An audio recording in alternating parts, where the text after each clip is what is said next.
My position is that the black woman's disrespect and rebellion against the leadership and the authority of the black man is a direct cause of the breakdown in our black family structure. Now, of course, there are many black people who consider those fighting words because as black women, we have never been subject to the kind of examination that our men have been subject to since we have been here. We have been somewhat protected and shielded from any kind of critiquing about our personal behavior, whereas our men have always been up for examination. The book is not an attack on black women. I have never said that all black women do everything that I list in my book. None of us have lived long enough to do everything that I list in the book, but most of us do some of the things that I've listed in my book. And I do say that it is not because of generalizations that we are all victimized by some of the negative patterns of behavior in the book, but the book just represents our collective contribution. This is some of everything that we have done, or that we do daily, that contributes to the breakup of our relationship, the destruction of our man, and the failure of our children to be able to function. They did not tell us that all of that, being my own person and I'm independent, would lead to separation, loneliness, celibacy, and lesbianism. They didn't tell us that if you give up the man, you're gonna take one of these things and it's worse and it will destroy your nation. They didn't give us that information. They made us think that it was some kind of glorified position to brag about the fact that I got my own job, my own credit card, my own car, so I don't need no man. I don't even know how we got that mixed up. Ain't none of that got nothing to do with being with no man.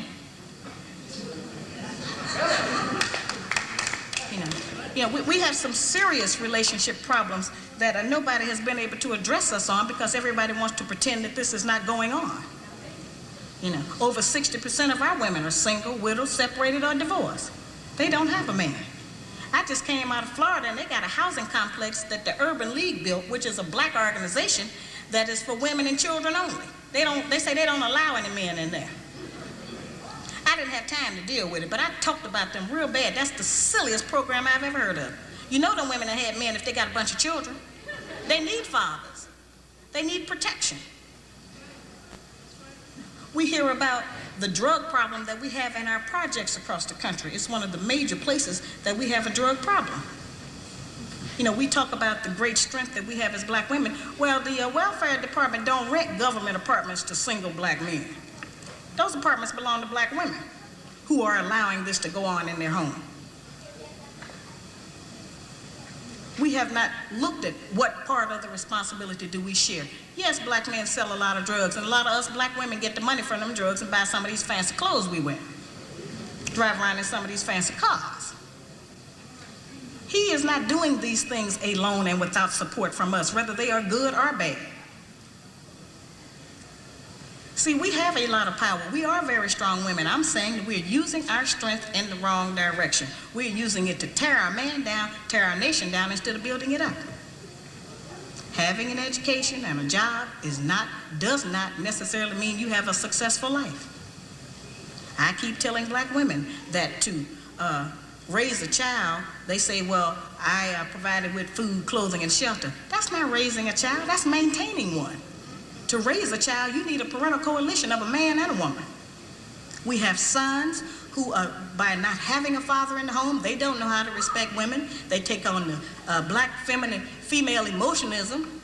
They're doubtful, they're indecisive, they can't make a decision. They don't know what to do about being a man because we can't teach them that. We don't have that knowledge. We have daughters who grow up in a home where they don't see any affection, where there's no man there. They go out into the world and try to mate. They don't have no idea how to be no woman to no man, how to function in a house with a man, because they haven't seen it. Most of our children, just like us, get all the information we have about how you be with a mate off television. It's the only medium that shows us anybody being together.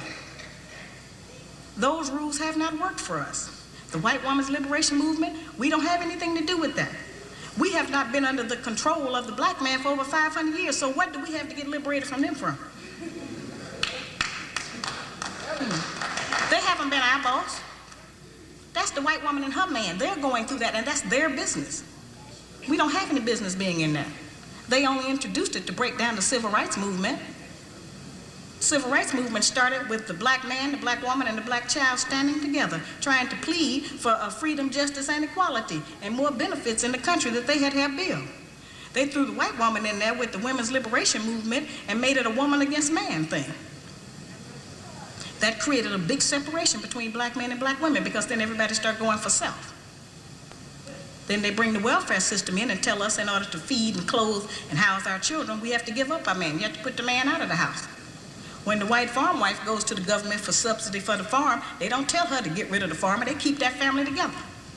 But in the black community, they make it a requirement, because they want to keep endorsing into the black community that the black man is no good, and that he is not deserving of respect, he is not deserving of us letting him give us any protection or instruction, and that we are better than them. The major responsibility that the black woman has had on the earth for the trillions of years that we have been here has been one of nutrition and birthing children. Those two things have a great deal to do with the survival of any people, the reproduction of the nation, and feeding them the proper food so that they can live. Those are very important jobs. Those are very powerful positions, because it puts us in a position to decide who's going to live or die, and how slow they're going to die by what we feed them. We have a very powerful position. That's not a small role that we play. We have just been taught to misrepresent and misuse that power. The people who we have been counting on to give us the truth about how to get along have failed. The white people don't know how to get along. They don't have that information themselves. They don't get along with nobody on earth. So they didn't have no information to impart to us about how we're supposed to get along. They changed their relationship rules at will.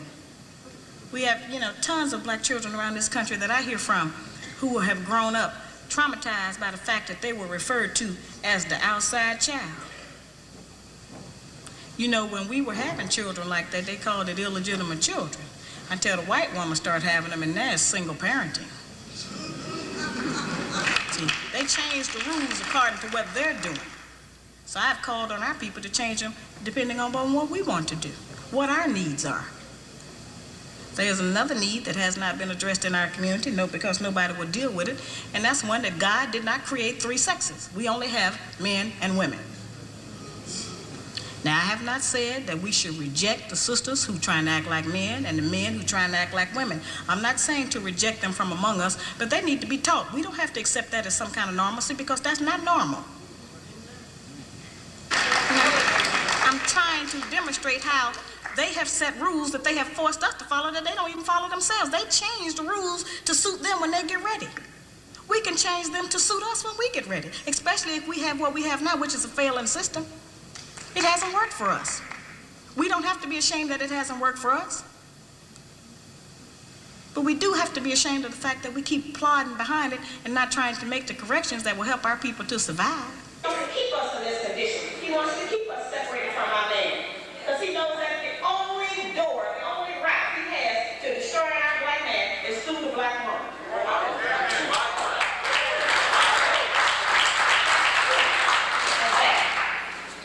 Doesn't matter what the woman's educational background is. In fact, we have proven that the more education we get, the more ignorant we get in front of our man.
represent the missing link as black women.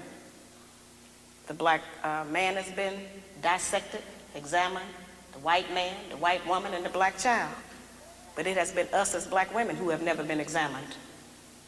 We have been protected, we have been insulated, we have been kept from any kind of criticism about our personal behavior in the home and outside of the home, and we have been given the false compliment that we are the backbone of the black nation. There is no doubt in any community in this country that the men in those communities are the backbone of their nations. There is no doubt in the white community that the white man is the backbone of his nation. The European, the Buddhist, the Korean, the Japanese, the Hispanic, all of those men are the backbones of their community, and there's no doubt about it.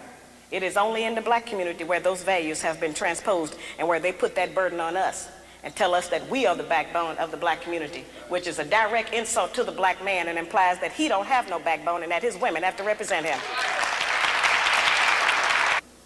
I remind people all the time that God did not make the white man, the white woman, the black woman, and then the black man. He made the black man first, and he created all of the rest of the people after him. In 1985, I was going about the country trying to still work to teach our people something, trying to get them to stop eating pork. And at that time, I was having what I call get off those hog lectures.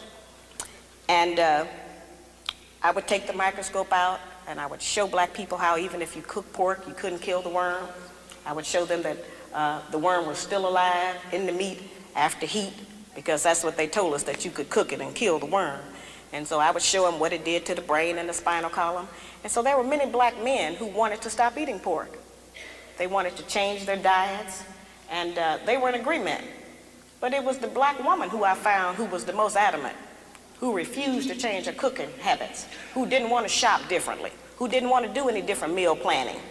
And so I say, well now, if we are refusing to provide the black man with the proper physical food when we know food is what sustains life, then what else are we keeping from him?